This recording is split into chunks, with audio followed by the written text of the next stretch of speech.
Hello, I'm Kevin Hayes, the Storyman.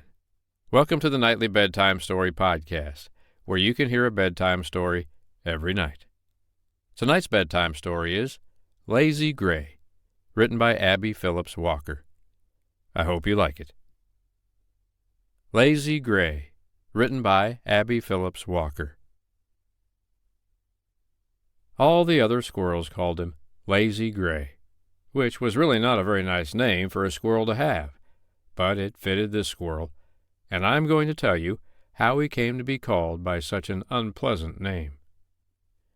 When Lazy Gray was born, there were 3 little squirrels in his family, but he was the youngest, and his mother thought he was the prettiest, and all the rest of the family used to wait on him a great deal, and his mother did not ask him to do errands, or to climb trees, or any of the other hard tasks that most squirrels have to do.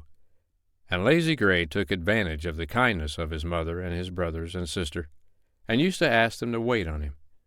When he was thirsty and wanted a drink of water, he would call to his mother and say, "I am thirsty." And she would take a nutshell and go down to the brook and fill it with nice, cool water, and bring it to him for him to drink. And sometimes he wouldn't even say, "Thank you," when he had finished. And he used to make his brothers go on long journeys through the woods to get a particular kind of nut, of which he was very fond, and if they happened to bring him one that was not good, he would find fault with them and tell them that they did not know good nuts from bad ones. All through the summer he fooled away his time sleeping and lying in the sun, and never a single nut did he gather for himself. But when fall came, and his 2 brothers were taken ill, his mother said that he would have to help her gather nuts, because she could not gather enough to last the whole family through all the long winter. Lazy thought it was very hard that he should be called upon to work for his brothers, even if they were sick, and he complained very bitterly about how hard it was for him to climb trees all day and store nuts. Whenever he could, he stole away and lay down behind a rock and kept hidden, until his mother came and found him. And then she would tell how, when it got cold and there was snow all over the ground and he was hungry, he would wish that he had been a good squirrel and had gathered the nuts while he could.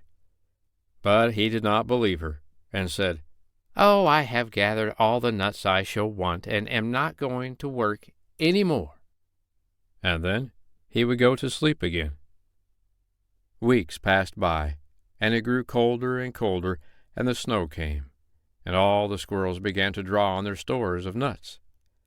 Lazy found that he got pretty hungry sometimes, and that the habit of eating and drinking all he wanted in the summer made him want to eat and drink all he wanted in the winter. And as he had never taught himself self-denial, he ate all he wanted, and very early in the winter he began to see that the nuts he had gathered would not last him halfway through the winter, and almost before he knew it, his whole store was exhausted, and he had nothing to eat. Then he asked his mother to let him have some of the nuts that she had gathered, and being a kind mother, she let him have as many as she could, but she still had to keep some for his sick brothers. When she would not give him all he thought he ought to have, he decided that he would go over to a neighboring tree and ask a squirrel over there for some of his nuts, and for weeks he went from one tree to another begging nuts, until every squirrel in the woods hated to see him coming, for they knew he was going to beg food that he should have gathered for himself. At last he became so much of a nuisance that all the squirrels in the wood held a meeting and decided that each one of them would give 2 nuts to Lazy, as they now called him, and that he would have to live for the rest of the winter on the store they contributed, or else starve. When Lazy saw what a small store of nuts he would have to live upon until spring, he was frightened, for he had eaten almost as many nuts as there were there in a week. But he knew he had to make them last. So he ate very sparingly, and his sides began to be less plump, and his cheeks less full, and by springtime he was a pretty sorry-looking squirrel, with his ribs showing plainly through his sides, and his bushy tail looking bigger than the whole of the rest of him. But it taught him a good lesson, and early in the next summer, just as soon as there were any nuts to be had, he began to store them away. And when winter came again, he had a big hole in the tree filled full, and his mother was much pleased. "You see," she told him, How wicked it is not to provide for the future and store up things that are necessary against the time when you will need them." And Lazy agreed with her, and told her that never again so long as he lived would he merit the name of lazy. I hope you liked tonight's bedtime story, Lazy Gray, written by Abbie Phillips Walker. Well, that lazy squirrel learned his lesson, didn't he? Lazy no more.